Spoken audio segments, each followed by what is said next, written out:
IPLमध्ये वारसा हा सहसा जिंकलेल्या ट्रॉफीवरनं मोजला जातो. पण पंजाब किंग्सची गोष्ट काही वेगळीच आहे. गेल्या 18 वर्षात या टीमने एकदाही IPLचं जेतेपद पटकावलेलं नाही. तरीही आज या फ्रँचायझीचं मूल्य $900 मिलियन अर्थात 7,500 कोटी रुपयांच्या वर गेलंय. क्रिकेटच्या मैदानात सामने जिंकणं हा एक व्यवसाय आहे, तर ब्रँड उभा करणं हा दुसरा. आणि पंजाबच्या मालकांनी हा दुसरा मार्ग फार पूर्वीच ओळखला होता.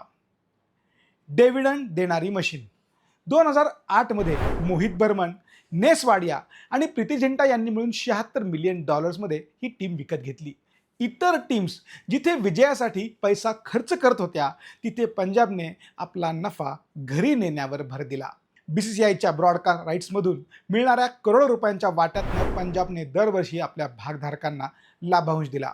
2025 मध्ये या टीमचा महसूल 471 कोटी रुपये एवढा होता. थोडक्यात ही फक्त क्रिकेट टीम नसून पैसे कमवून देणारी एक मशीन बनली आहे. पंजाबच्या मालकांना विनिंग मॉडेल माहीत नाही असं नाही. 2020 मध्ये त्यांनी कॅरिबियन प्रीमियर लीगमध्ये सेंट लुसिया किंग्स टीम विकत घेतली आणि तिथं चॅम्पियन बनून दाखवलं. तिथल्या यशाने त्यांना सिद्ध करून दिलं की योग्य माणसं हाताशी असतील तर किंग्स मॉडेल जिंकू शकतं. या परदेशातील गुंतवणुकीमुळे त्यांना जागतिक दर्जाचे खेळाडू शोधण्यासाठी एक मोठं व्यासपीठ मिळालं आणि तिथूनच त्यांचा ब्रँड ग्लोबल झाला. पंजाबने काळाप्रमाणे आपले स्पॉन्सर्स बदलले आणि जुन्या एअरलाईन्स आणि फोन कंपन्या सोडून त्यांनी ड्रीम11, जिओ, CP+ सारख्या नव्या पिढीच्या ब्रँड्सना सोबत घेतलं.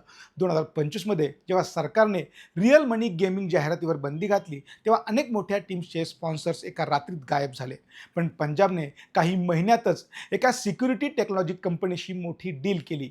बॅटिंग ऑर्डर वाचवण्यापेक्षा त्यांनी मार्केटची गणितं जास्त अचूक वाचली. प्रीती झिंटा मालकीन नाही तर फॅमिली मेंबर. बहुतेक सेलिब्रिटी मालक फक्त राष्ट्रगीतासाठी येतात आणि कॅमेऱ्यासमोर हसून निघून जातात. पण प्रीती झिंटा तशी नव्हती. ती टीमच्या प्रत्येक पराभवात ढसाढसा रडली आणि विजयात खेळाडूंना मिठी मारून आनंद देखील साजरा केला. 2024 मध्ये जेव्हा हॉटेलचं जेवण खेळाडूंना आवडलं नाही, तेव्हा तिने स्वतः किचनमध्ये उभं राहून 120 आलू पराठे बनवले होते. ही बातमी कोणत्याही जाहिरातींपेक्षा जास्त वेगाने पसरली. लोक बॅलन्स शीटवर नाही तर अशा जिवंत क्षणांवर प्रेम करतात आणि यामुळेच पंजाबची ब्रँड व्हॅल्यू 39% वाढली. पॉन्टिंग आणि अय्यरची नवी पॉवर. पंजाबने 17 वर्षात इतके कॅप्टन्स बदलले की त्याची गणती करणं कठीण आहे. पण 2024च्या शेवटी रिकी पॉन्टिंगला कोच आणि श्रेयस अय्यरला कॅप्टन बनवून त्यांनी समीकरण बदललं. श्रेयस अय्यरला आता प्रेमाने सरपंच साहब असं म्हटलं जातं. त्याच्या नेतृत्वाखाली 2026च्या सीझनमध्ये पंजाबने पहिल्या 7 पैकी 6 सामने जिंकले होते. ज्या टीमची चर्चा फक्त त्यांच्या बँक बॅलन्समुळे व्हायची, ती आता मैदानावरील कामगिरीमुळे देखील चर्चेत आली आहे. 3 होम ग्राउंड्स आणि बिझनेस प्लॅन. पंजाबने कधी स्वतःला एका मैदानापुरतं मर्यादित ठेवलंच नाही. मोहालीतून त्यांनी आपला प्रवास सुरू केला, मग धर्मशाला येथे सामने नेले. तिथल्या हिमालयीन सौंदर्यामुळे टुरिझम 600% वाढलं. त्यानंतर मुल्लानपूरमध्ये कॉर्पोरेट पाहुण्यांसाठी नवीन स्टेडियम बांधलं, जिथे फॅन्सला आठवणी मिळाल्या. तिथे अकाउंटंटला महसूल मिळाला. त्यांनी कॅरिबियन प्रीमियर लीगमध्येही सेंट लुसिया किंग्स टीम विकत घेऊन तिथं चॅम्पियन बनून दाखवलं.